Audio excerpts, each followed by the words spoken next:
क्या waste Bengal elections के result आने से पहले एक बहुत बड़ा खेला हो चुका है? क्या ईवीएम स्ट्रांग रूम्स के पीछे वो हो रहा है जो आम जनता से छुपाया जा रहा है? आज की सबसे बड़ी खबर इसी पर है कि स्ट्रांग रूम में दंगल हो गया है। क्या डेमोक्रेसी खतरे में है? यह सवाल देश भर में गूंज रहा है। दर्शकों, 29 अप्रैल को बंगाल इलेक्शंस के सेकंड फेज खत्म हो गए, लेकिन 24 घंटे के अंदर ही खुदीराम केंद्र एक पॉलिटिकल बैटल ग्राउंड बन चुका है। थर्सडे रात 9 बजे जब पूरा देश एग्जिट पोल्स के डेटा में उलझा था, तब टीएमसी के बड़े लीडर्स कुणाल घोष और डॉक्टर शशि पंजा सड़क पर उतर आए। इनके आरोप बहुत संगीन हैं।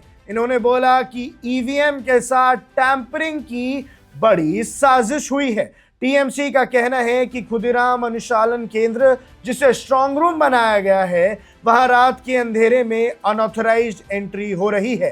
पार्टी ने अपने ऑफिशियल एक्स हैंडल पर सीसीटीवी फुटेज भी शेयर किया है। उनका दावा है कि फुटेज में साफ दिख रहा है कि पार्टी रिप्रेजेंटेटिव्स की एब्सेंस में लॉकर्स खोले जा रहे हैं। बिना किसी परमिशन के मतपेटियों तक पहुंचने की कोशिश हो रही है। इसे ममता बनर्जी ने डेमोक्रेसी की हत्या बताया है। सीएम ने खुद एक वीडियो मैसेज जारी करके अपने वर्कर्स को 24 घंटे अलर्ट रहने को कहा है। उन्होंने वार्न किया है कि स्ट्रांग रूम की कड़ी निगरानी रहेगी, क्योंकि उनके मुताबिक ये दिन दहाड़े लूट है। एग्जिट पोल की टाइमिंग और टीएमसी का गुस्सा मैच नहीं खा रहा है। इस पूरे हंगामे की टाइमिंग बहुत इंटरेस्टिंग है। ये सब तब शुरू हुआ जब एग्जिट पोल्स में बीजेपी को लीड दिखाया जा रहा है। 4 मई को काउंटिंग होनी है, लेकिन उससे पहले ही ट्रस्ट इश्यूज खड़े हो गए हैं, या ट्रस्ट इश्यूज जानबूझ के खड़े किए जा रहे हैं। टीएमसी का कहना है कि बीजेपी जब ग्राउंड पर हार रही है, तो अब वो अपना लास्ट वेपन यानी ईवीएम टैंपरिंग यूज कर रही है।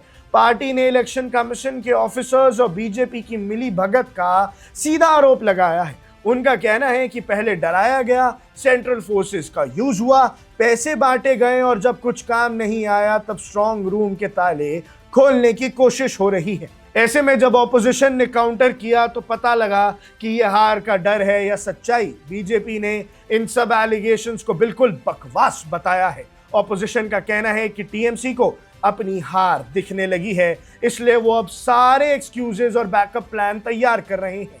उनका टॉपिक सिंपल है, अगर एग्जिट पोल्स में टीएमसी जीत रही होती तो क्या ये सवाल उठते?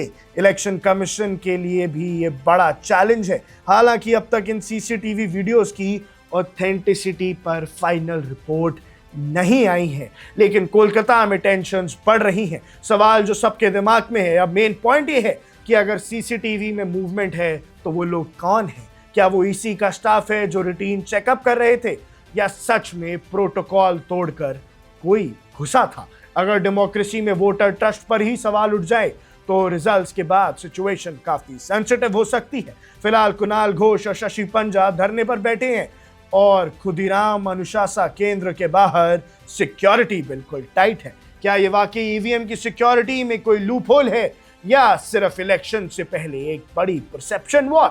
4 मई की काउंटिंग से पहले बंगाल की ये रातें अब काफी लंबी होने वाली है। आपको क्या लगता है? आपकी क्या राय है? हमें कमेंट सेक्शन में जरूर बताइएगा। अब देख रहे हैं वन इंडिया, मैं हूं आकर्ष कौशल।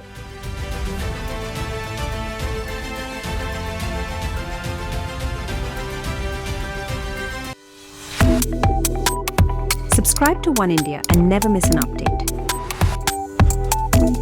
Download the One India app now.